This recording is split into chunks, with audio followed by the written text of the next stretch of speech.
series with the Ari Callista, the Samira as well, another ban from FPX, so they know where they need to put that focus. But this leaves some very powerful tools on the table. Obviously, we talked a lot last draft about Wukong kind of falling through priority in this game, in this series particularly. First pick of the Aphelios for OMG. Yeah, so again, a priority pick for AD carries. I think more so a takeaway from Lwx, who is just going to go back to Jinx, and we return to spring. Yeah, literally, it's just spring over and over again. I mean, Clid on Viego, He's changed it up at least. At the very least, but still their most played. So all I can say is, you know, we are getting somewhat comfort for these guys as OMG keep hovering this. I don't know if Aki's going to lock it in. He had such a bad time on it, and he looks so much better on the Poppy as we're just running it back still with Jerry on the roster. We are indeed. I like the Poppy play. Aki looked a lot more comfortable in terms of going for the skirmishing, but it's a different skirmishing against Viego, I feel like. So we'll have to see how that kind of duality works out for itself. But it is the Nautilus, which was banned away last game by OMG, that comes through to combo with the Jinx for FPX. Now we're into the second phase of bans. I love this much more. I think Hung on Engage is a real solid point for FPX's draft. A lot of the time when we see Hung on like Enchanters, or I think Renata's like middle ground, but I think most of all, like if Hung has agency like he did on the Pike, he can really take over games, and Hung's roams have been the bane of a lot of teams versing this support. So I like this so far, and as you said, it's not banned away this time around, but for FPX, they're losing a couple of their old draft strategies. Care on the Galio. Swain might be a worthy ban here. Maybe even the Talia against him. But Summit losing Kale maybe indicates that, like, what does Shanji want to do? I mean, Shyvana's open.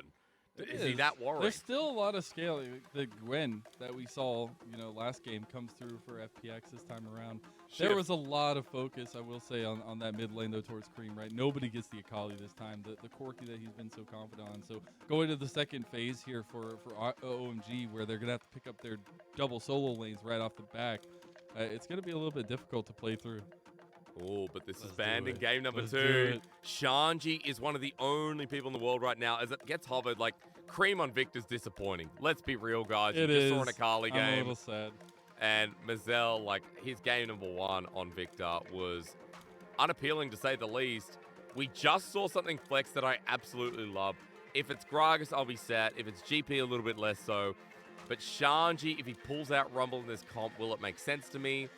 Maybe not as much as the GP. I'll be honest. At that point, it's just a confidence pick. But yeah, at this point, they are just going to grab the GP. So you got counter pick available here for the mid lane for Care. See what he wants to go. Again, biggest thing for me for FPX is mobility and at least being able to sync up for the top 3 of the map, Summit, Clid, and Care. Yeah. They go with the TF. Guess what? It does just that.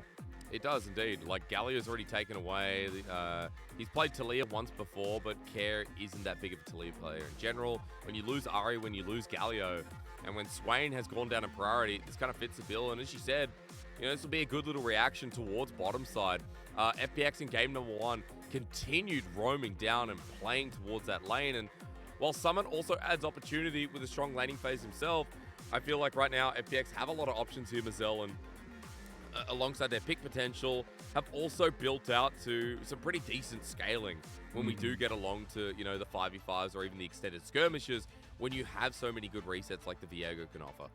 And I want to go back to the video we saw earlier of Care talking about Creme and the fact that, it's about the laning phase. He will control it. Well, we aren't going to get those crazy back and forth plays from the Akali. We're going to get the gameplay that we saw from game number 1 with Viktor. And at that point, it's wondering, can OMG farm enough, sustain enough to the point where Creme feels functionable? Because in game number 1, he never got to that point, right? He was on like his 2nd item, working on his 3rd. And when he went the crown build, you're defensive, yes, but if you don't have the damage, OMG will just lose that. So that's what I'm like really putting a focus on this time around. See how they play around this differently than they did game number 1. I mean, because the direction's still there with Poppy, right? Like, you have yourself a jungler that can, pull off a lot of these really good counter ganks. I think that's the one thing about Poppy that people don't see is that, like, the counter gank ability is insane. The ability to turn a fight, and Poppy's level 3 adds so much to the kit, especially against junglers like Lee Sin, like Xin Zhao. Like, we're going up against Viego, but I still feel like it's a relevant point. So I think overall, you know, Aki on the Poppy still fills me with a bit of confidence. But as you said, I want to see how OMG play this out, considering as we head. Oh my God, we're already out of the rift. Hey, oh my God is right, because it's OMG versus FPX game number 3, and we were very, very close to having a little bit of spice finally at the level 1 mark, but we didn't get it again for the 3rd time in a row. No, we didn't, but it's okay. At least we're like catapulted onto the rift. I know. They stopped doing that like graph one, and they just go straight into the game. I like it. I like it. Well, get to the action, especially with those level 1s. You could just drop it. It's like dropping hot. True. We've had that before. Like, we've jumped. I think we literally last split. Dude, we jumped into a game, I think at 1 minute 35, and I was like, well, you know, laning has begun. Junglers, I don't know whether, you know, like, okay, they've started and they've done their camp. So, speaking of which, it is going to be a bottom side start here from Aki. Worth mentioning here that the Poppy will be setting up for bot side, maybe looking for an early gank. But the good tracking ward here from FPX means that they know exactly where Aki is, and means Lwx and Hung don't really have an excuse for the next couple of minutes of knowing where this Poppy goes, as he heads back up towards the top side, and that's also warded by FPX, so this is going to be really good tracking to kick off. That's actually really incredible. They're going to get so much value out of that as well. And you can see the double warding that OMG plays down, but in this case, you're getting vision around both big buffs, and you're going to be able to see that Aki kind of, I guess we'll see if he gets to see. Because he could just go straight for the Krugs, realizing there could be something finicky, and there you go. He'll time it out, so they won't initially know, but you can surmise. But we will see. The biggest thing about this is the opposite side jungle pattern.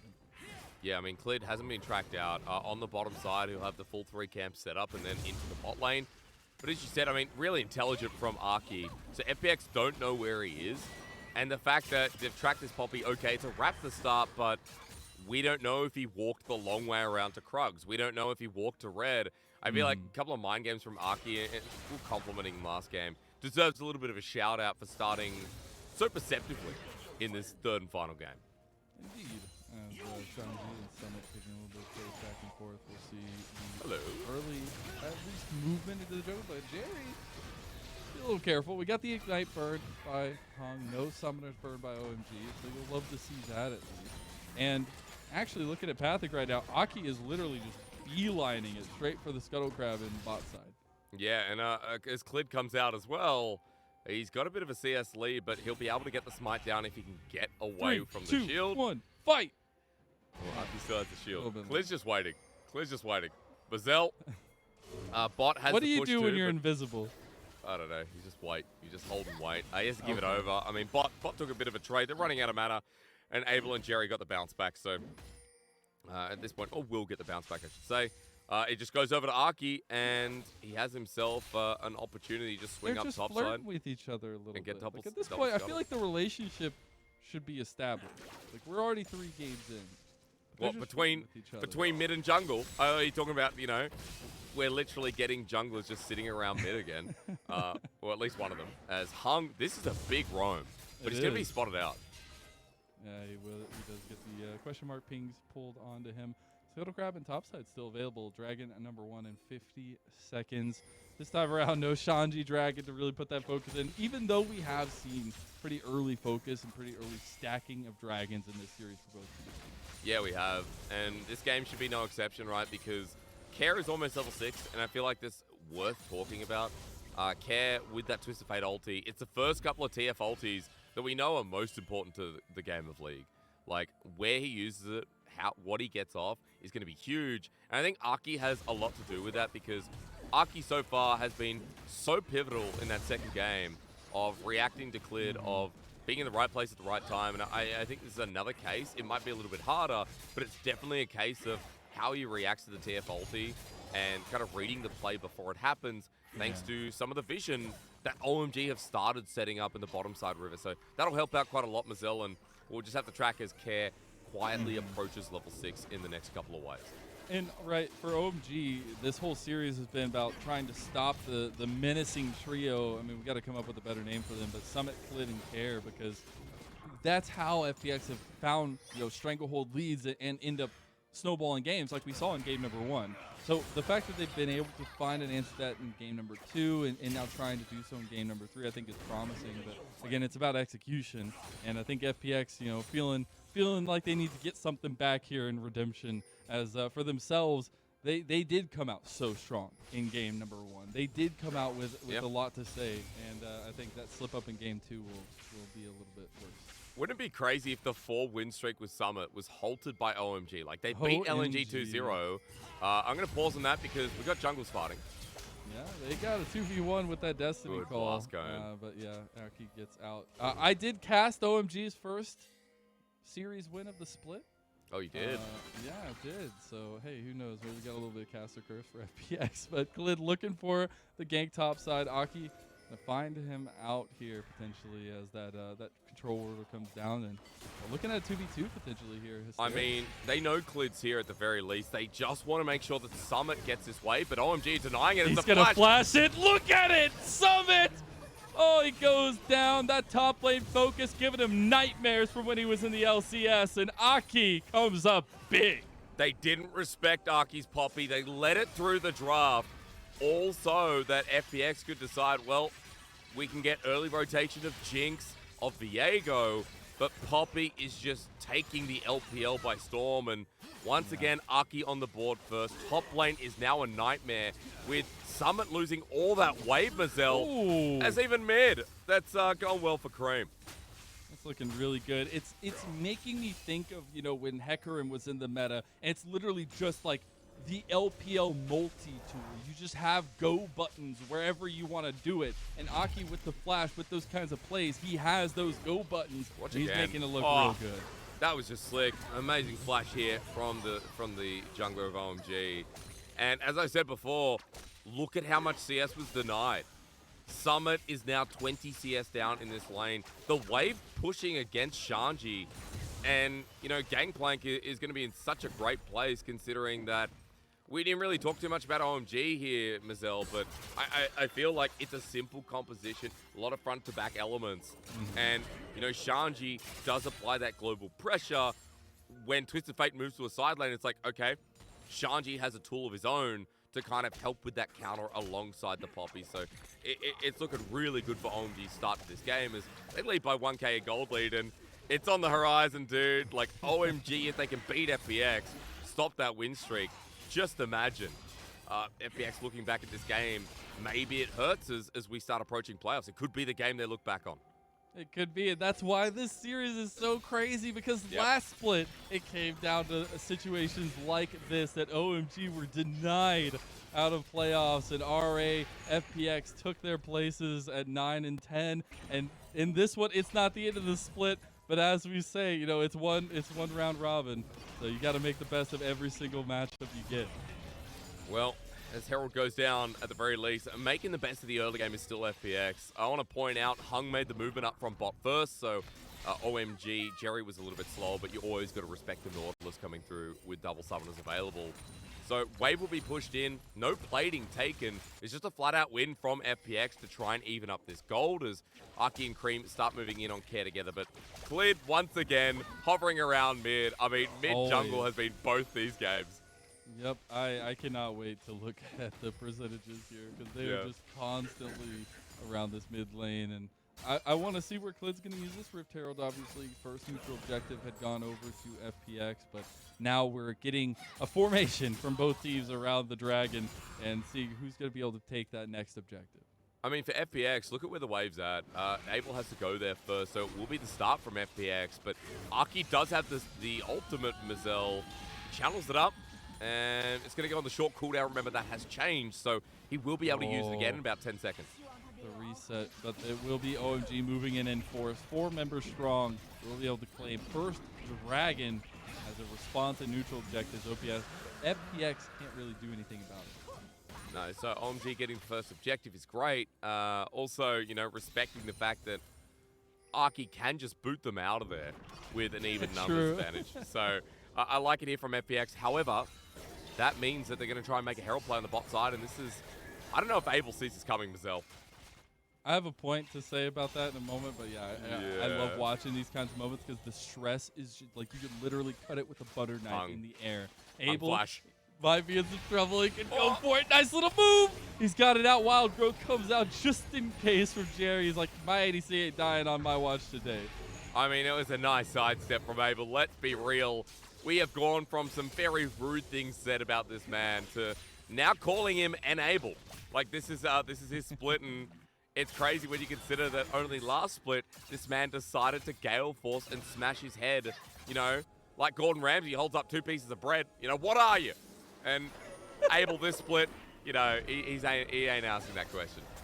I like it. Ooh, the last little needlework on the Shanji will stop the back there. I guess it wasn't the last one. I had one more trigger pull on that one, but I love to see a little bit of trade back and forth here. You do need to see that reset come through. Try to get the back of Death Rocket to stop the backs, but Abel's just trying to take the place. And that'll be a nice bit of gold over to OMG, who have gotten themselves about a 1.5k lead. Hung goes in. Maybe he's going to find Aki. I thought this was a 3v1. Yeah. A little bit of a bluff not called by OMG there. But they teleported Creme, so that's a bit questionable. Yeah, I think Creme thought the play was coming back on him. I'll be honest, I mean, the Destiny did get used. So. Yeah. Okay. Well, at the very least, it was used. I'm sure we'll get a look back on that. I didn't quite catch that, Mazel, but hey, OMG with that tool now down, you can see what they can do is see you later, Hung. Abel has the right guns for this, and it's a lot of plates. Holy that's cow. so much gold over to Abel, because as soon as Care's ulti goes down, even though Creme TP'd to bot, they're like, well, Twist of Fate's into lane, and we're safe now. We can push this advantage. Trying to go for the engage again there. Let's look. Actually, we're gonna get a chance to look. Okay, so it's the Destiny pulled first, the TP coming down, Destiny back into the wave to try to push it. Look, cheeky. Everyone out there, you're thinking that was just such a horrible TP, and maybe it wasn't the greatest. But the problem is that they're like, where's Clid? They didn't have vision of Clid at the time being, and they're like, oh, well, Creme's gonna get ganked, so he TP'd out of there in the end, and as Clid makes his way back onto the rift, we see the Herald placed down bottom lane, so a lot of plating for both of them as here we go. Ooh, Jerry has to use the Wild Growth and Flash. Aki goes in on Lwx. He's got some decent damage, but Abel flashing over the wall. That's not what you like to see. They trade ADCs back and forth. Clid gets the reset, though. Here comes Creme. He's on his way. Clid gets out of there, though, and Hung just there as backup in case worse comes. Nice little trade back and forth, though. OMG getting their own. Abel, I literally just complimented him. I literally just said, "Is what, Mazel? You gotta say it. You gotta say it." No, I mean, hey, those are the kinds of plays which we see a decent amount of forward flashes and things like that. But man, that's a little bit too big for your britches there. Yeah. But I love it. I love that kind of stuff because in these tight moments, in these games that will make a mark on your season, every moment counts, and you want to make the big play. Creme, talking about a big play. That's going to be a nice combo onto him. The CC needs to come down. Creme just wants to get away with his flash, but answered kindly by FPX, the yellow card, and a kill to Care. Even though Clid didn't have ult, I love the commitment there. FPX burning double flash to get the kill. And the kill goes over to Care, who, it's still going to be valuable, right? You know, we know this Twist of Fate is going to add a lot to this comp, as we'll talk about it. We look at this again, Mazel. I feel like talking about this fight, like I mentioned, the GP has value when we focus on the Twist of Fate, especially since he's not in range of Destiny, nor does he have it. But Abel flashing in, felt it, and he gets the kill at least. If he didn't get the kill there, more sus, but he gets the kill. Yeah, getting the kill is good, but Abel, he doesn't have flash available. That can be hit on repeat, and I'm kind of wondering how FPX try and punish this because they've got so many good pick pieces, and every time that someone is down, with the cleanse as well, Abel only has Jerry, and I feel like there's going to be, a lot of moments where FPX try and expose him, so I feel like having the summoner is probably more valuable than trading the kill at this point, but I could be wrong because Dragon's coming up, and I want to see how OMG position for this because FPX have already sent Clid to it straight away. Yeah, and item difference is a big deal, and you're right, it is a trade coming through mid especially. That's a nice little trade. The Rift Herald going over to OMG at least, and as we get a lot of pink swords mid lane, Clid is actually going to make it there first because Rift Herald obviously takes a little bit longer, but they're trying to get the outer tower first. It might be a little bit too late. Clid realizes they're going to take the tower. He backs away, and not too much there, but now they get the Rift Herald for OMG, so a lot more gold coming up later on. Care taking a side lane tower himself, though. Yeah, he is. I mean, I was worried that he was going to join in the play, and I thought, OMG. We literally just talked about Abel's flash, but Destiny wasn't available. Care gets the turret by himself, and gold is dead even at 15 minutes of the game with the dragon apiece too. And what I was saying there before, Mazel, is like, the summoner for Abel feels important because all the tools for pick in this game, like, Abel is, you know, not the primary damage source, right? We have Viktor, we also have GP right in the side lane, but I feel like one of the main ones in how this comp will operate. And if I'm FPX, like before the fights, I'm looking for Abel, right? Or I'm even looking for someone like Jerry. As Rocket comes out, let's stop the back stuff. Let's go. But yeah, I don't know. We'll talk a little bit about summoners as we see some of these fights come up through the mid game. I do feel like we are getting towards that territory with second items getting completed among a small few. I'm talking about Shanji getting close, Care actually having the rapid fire cannon with the cheaper build path, and Lwx and Abel are getting close to their second items as well. So Jinx Aphelios stuff will happen this game, and we're just kind of counting down that time towards 3 items before we see, you know, a lot more margins placed on the ADs for both OMG and FPX. Can I just say, special shout out to Creme. No Creme. I love it. Yay. Luna's Echo. I like it. Creme going for more damage focus, but also OMG playing around Creme a little bit better on this Viktor than they did in game number 1. There's something I've been wanting to bring up since the beginning of the game, but I haven't really found the time to talk about it, but it's the Keeper's verdict. And I don't know if this works or not. I don't know how this goes, but in my head I've been theorizing. FPX picked some things pretty outright to play against that. And like the Unbreakable from the Heartbreaker, the Mist from Summit. I wonder how that interacts with the Keeper's verdict, but we'll see, as FPX did go for some heavy trading right after that tower in mid lane siege. Now OMG want to capitalize on it as Hex Gates galore. FPX make it away. Rift Herald mid lane. Yeah, that was, I mean, FPX just lose mid priority completely here. Summit is going to be able to stand strong, but Aki, if he stays in, can kind of go for the gank off the pivot of this right wing. And as Herald gets the charge He's got flash. He's got like a shark. I mean, they should get close to inner as Abel's going to cleanse away here. Nice timing, but a turret is close to going down. Eventually does, even as Care walks up. Like, Mazel, hang on, this is still going. Wait, what? LWX? LWX? He has to cleanse. He used the Hex Gate to try to get to the fight. Keeper's verdict nicely used there. Summit tries to go over the wall now. He's in trouble. He's missed out, but there you go. Easy nail in the coffin, and OMG pick up the FPX top lane. I mean, I'm just wondering what they're doing. Like, FPX for the last minute. Of course, OMG, they got mid lane priority, and FPX decided to stick around. LWX with a Hex Gate, like, I don't know. OMG just got 2 free turrets there. They're now 4,500 gold up. That was the FPX that I said were down and out. That was the 0 and 5 FPX moment. We have not had many moments like that, Mazel, I will say, since Summit came into the roster. The train is starting to get a little bit rickety here, Hysterics. I don't know, OMG are pretty, pretty on point. You know, in Back to the Future, when they're using that steam train to get to 88 miles per hour, this one didn't make it. Like FPX, it didn't make it. We're looking at secondary play. Look at everything down. No depth charge, no heartbreaker. Some ults there, but it's not like Care can do anything. Even if the Destiny was up and available, Summit goes over the wall to help out his AD, but then kind of pays the price as well. Like, that was so disjointed.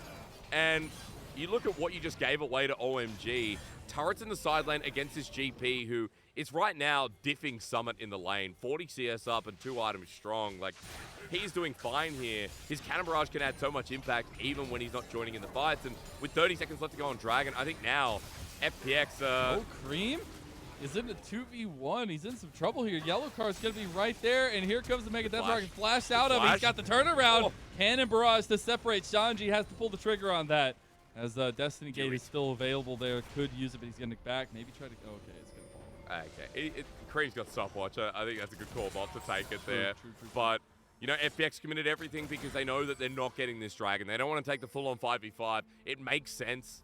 So at the very least, a good potential pick, but Creme did play that as well as he could with burning the flash. So we keep seeing these picks, Mazel, these tools coming out that FPX keep trying to idolize for those 2 quick picks and get numbers advantage. But, you know, for OMG still, with this turret going down, I still feel like they're in a fine position setting up Dragon Stack in this game and even denying the turret trade from FPX.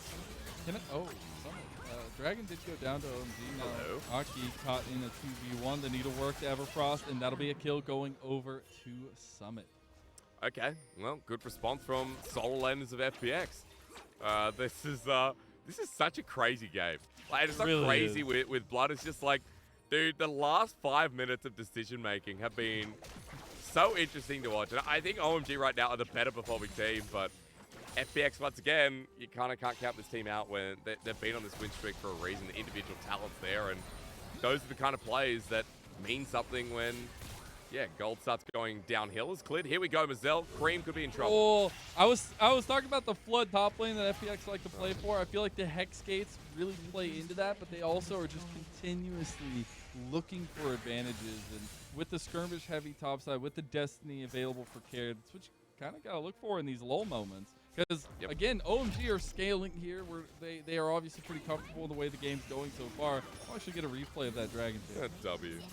I hate Gwen W. We learned the other day that it stops Vile, and ever since I've just been like, it's back to disliking Gwen. That's the little things that FPX got with this draft, though. You think about it, it's kind of interesting, right? Like, if Care gets knocked back with Keeper's Verdict, he can Destiny back in. If Clid, he can use the Unbreakable from the Heartbreaker. It's kind of interesting to see, like, the little mechanical plays as we speak about it, Destiny is pulled. But I think more so for Care just to see if they're doing Baron. I feel like there's, you know, you talk about the tools in this comp, and exactly right. Like, Baron can't really be snoken.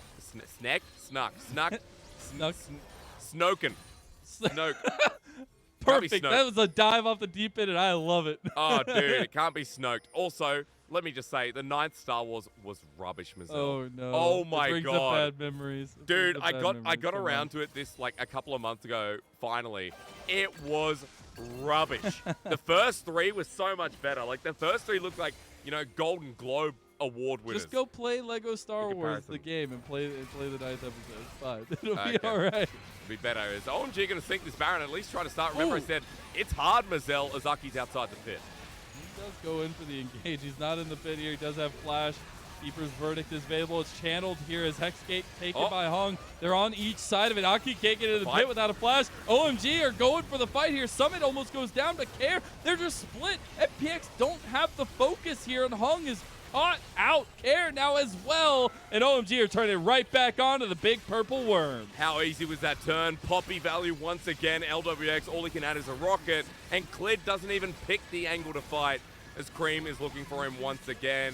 Clid's here, wants a steal. Mazel. He wants to get in there. Can he get it? He's in a little bit too early, and that'll be his death. Abel picking up the kill. OMG pick up the Baron, and floodgates are open. Is this it? Is this FPX win streak coming to a hold by none other than OMG that also beat EDG? I mean, this team's so exciting to watch, but I'm just getting deja vu. I feel like we've been in this place before, and FPX are not higher on the streets. I can't remember the rest of the lyrics, but Mazel, as we go through this, like, just watch FPX. As Care is bot side, he has to TP into the minion wave because he has no Destiny, so that's the first problem. Aki's ult is the second one, which is absolutely beautiful, and then Summit comes in, but OMG's coordination, the communication to all turn together and turn for the play is so great. As Creme almost dies, but so does Summit. Yeah, I thought it was gonna keep going, but they both back off there. Sorry, it's kind of get a little excited there, but it's fine. It's fine.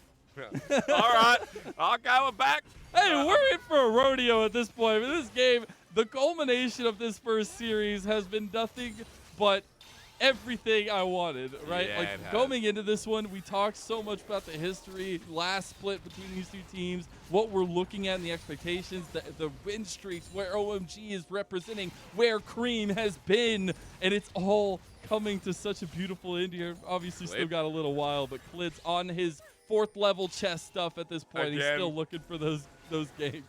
I mean, he's trying to stop midway from stacking up, but the problem is OMG can dive this Lwx and Care. Take a barrel chain, Mazel. I'm worried. That's a little bit of damage on the inhib there. Keeper's verdict. They go wide. Flash forward from Abel. He's on one, and he wants to finish off the Phoenix. That's already care gone. Hung dies too. All that's left is the inhib and a couple towers. They got Baron buff for another minute and 10 seconds. As now Clid has shown up on the back. TP's coming in. They're focusing on the towers. They just want to end the win streak at this point. And Summit is just getting blasted. Clid he might flash. go down, but the needlework, long range resets from Clid. He wants to get the resets. He wants to save the day. LWX almost goes down. OMG, they can't get the finish. Oh my God. Oh, the TP. I'm molding in the back of the fight. I think that TP is just to set up the Dragon as Summit runs them down. Oh, Mazel, FPX, they're taking the hair once again. Like, Clid holding onto the flash for so long. It's a heartbreaker. I'm like, just do it. They're so low. And now we're going to ban Nexus. FPX backs up against the wall. They will get this Dragon, but honestly, at this point, I feel like FPX are falling apart with this final Game 3 draft. Like, Care is such a crucial tool. It's not coming together. The picks aren't coming apart. And as this siege was trying to be denied by Clid, the fact is you have so much dive with this Poppy, with Creme on Viktor, of course, and Jerry having a tool as Abel. Yeah, what an absolute lad. I mean, he ends up going down to the end, but still, Jerry's with him. And if that's Jerry, then Abel must be George Costanza. That's as far as I'm concerned. The TP in was a little bit zealous. I feel like they could have backed off, but we're going to go to a fight in-game as Summit is caught out, and he doesn't go down because he is Gwen. Yeah, that's Gwen it. That's the analysis. That's all you got to say. You're going to lose so much for that, though. I mean, Summit has to burn the go. Summit loses his health bar. Even without Baron, OMG can continue sieging. The Nexus is bare. And because of that, I mean, FPX have to keep bot lane wave managed, keep mid at the same vein. There's always going to be one wave that OMG have to use to an advantage. And even with a GP in this comp, with the Viktor wave clear and Aphelios, like, how do you defend this game? As FPX, who were on a 4-win streak, Mazel, and now OMG are facing another barrel to try and end it. They are last tower, top tower, rather, up tower. I guess it's the same thing. Looking to go down, but they actually don't find it. So the siege has not necessarily been successful for OMG. They're continuously trying it, even without the Baron buff. And Summit, Clid trying to skirt the outside here, but Shanji is a buffer right now. It's LWX's wave Clid that's adding a difference here, and FPX setting up for an angle. Here we go. Oh, they're caught. They do have Aki flash down, though. He does get at least out of there for a moment. Abel trying to get the tower here. He's just playing with so much aggression because they have the super minions pushing in bot lane. FPX have to reset, and OMG look to take down that tower. We got to get rid of the Abel rudeness, ladies and gentlemen. It is no longer what you think it is. It is now enabled as the turret eventually goes down, and OMG want to end this bad boy right here, Mazel. All they need is their perfect fight. Shanji's on the side. A lot of damage coming from LWX, though. Clid still looking for it. LWX putting damage on Aki. The excited streak is coming through, but he's knocked out now. Clid will have the resets available, but Clid needs to get out of there. And the whole team fight from Abel is just untouched. I don't know what you do with that situation. And OMG, there's a bare Nexus in front of them. FPX, they're going to lose their win streak.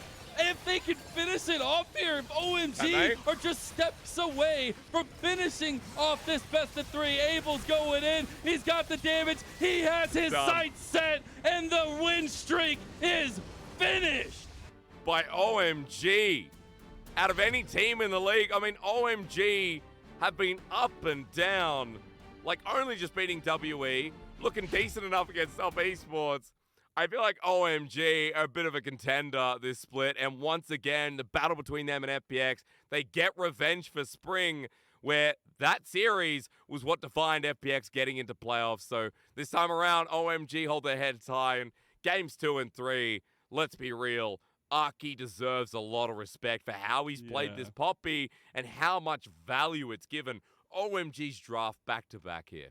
It fits him so well. It fits as the aggressive facilitator for the lanes, making sure to have some strength at the top side to stop the flood of FPX and make sure that Abel is enabled, as you were saying. Hey, and, let's dude, go. the whole team composition coming around, the fact that FPX threw everything they could at that last fight, and Abel was untouched. There was nothing they could do, and it just seems so one-sided. And it was from those crucial, fatal strikes, like that bot lane push that just opened the inhib, gave the gold lead such a heavy flow towards OMG. And at the end of the day, right, this is an incredible step up. Even if they struggled in game number 1, subbed in Jerry, they still knew where to function, knew how to take a win composition, a win condition, and play towards it. Dude. Jerry comes in and they Jerry. win both games. And now Cold's sitting there like, oh, God damn it. Does Cold get to play? I don't know. Oh, no. I feel like Jerry had a really solid performance here, but I think more so the 2v2 just kind of came together. And the second game was competitive, Mazel. We talked a little bit about draft and how it hindered FPX and more so how OMG were able to set themselves up for success last game.